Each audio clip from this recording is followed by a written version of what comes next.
You know that feeling, right? The day is done, work, chores, kids, all of it. And when you finally get a second to breathe, you're just completely drained. The idea of exercising feels less like self-care and more like a punishment. And that's when the guilt creeps in. Wow. This quote from a working mom on Reddit, it just hits hard, doesn't it? Because it's so real.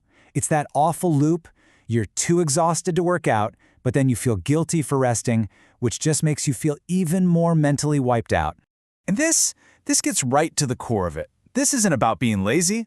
Not at all. It's about having to make these impossible choices every single day. Do I give up the only quiet hour that keeps me sane just to go to bed earlier? It feels like you're just trading one problem for another. A total catch-22. So, before we go any further, let's just get one thing straight. If this sounds like your life, you are not failing. You're not alone in this. This is an incredibly common struggle for so many of us trying to keep all the plates spinning. Okay, but what if there's another way? What if we've been looking at this whole problem the wrong way?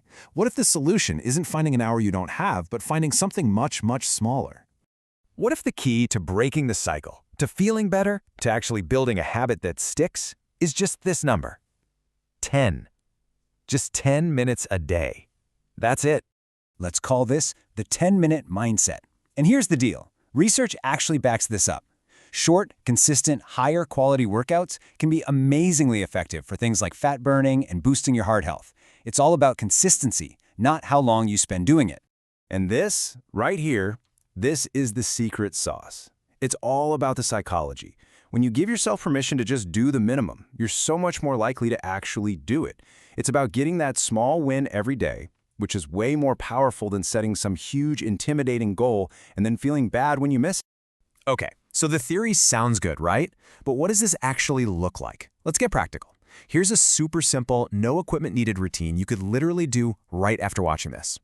The format is simple. You work for 45 seconds, then you rest for 15 seconds. This keeps your heart rate up and makes every second count. You start with a warm-up, you hit all the major muscle groups, and you finish with a quick cool down. 10 moves, 10 minutes, boom, done. All right, so getting started is one thing, but making it stick, that's the real challenge. And the number one thing that will derail you before you even get going? Getting injured. So let's talk about how to do this smart. I get it. When you're all fired up about a new routine, you just want to jump right in. But trust me, a little prep work is going to make all the difference between a habit that lasts and a habit that just hurts. Rule number 1, and this is absolutely non-negotiable, always warm up. Think of your muscles like a rubber band. If you try to stretch it when it's cold, it's going to snap. But warm it up a little, and it gets pliable and ready to work. That's why that first exercise, marching in place, is so critical. Next up, something so simple but so easy to forget. Water. Being even a little bit dehydrated can make your workout feel way harder than it needs to be. So try to drink some water a couple hours before, a little more right before you start, and keep sipping as you go. And finally, fuel. You wouldn't try to drive a car on an empty gas tank, right? Same principle applies to your body. A small meal with some carbs and protein a couple hours before you work out gives you the energy you need to actually get it done. So you're in the groove. The 10 minutes are happening, you're being safe about it, and it's actually starting to feel normal. So where do you go from here? This is where it gets really fun. I have to share this one more piece of wisdom because it is so true. People think this is all about motivation. It's not. Motivation is fickle. It comes and goes. Discipline. Discipline is what you build. It's the habit of just showing up, especially on the days you don't feel like it. That's the real game changer.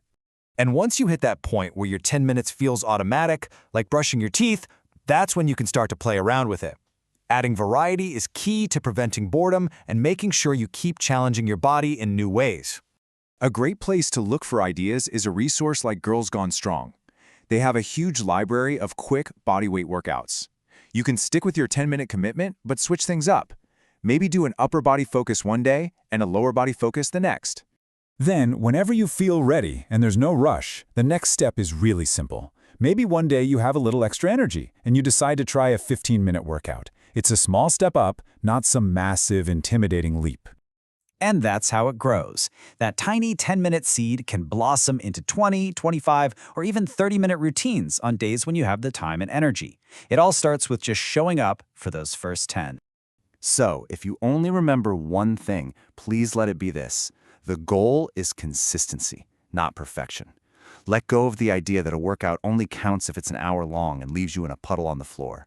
The real magic happens in the simple, consistent act of showing up for yourself. So I'll just leave you with this question. If you gave yourself permission to just start with 10 minutes a day, what could that one small habit change for you?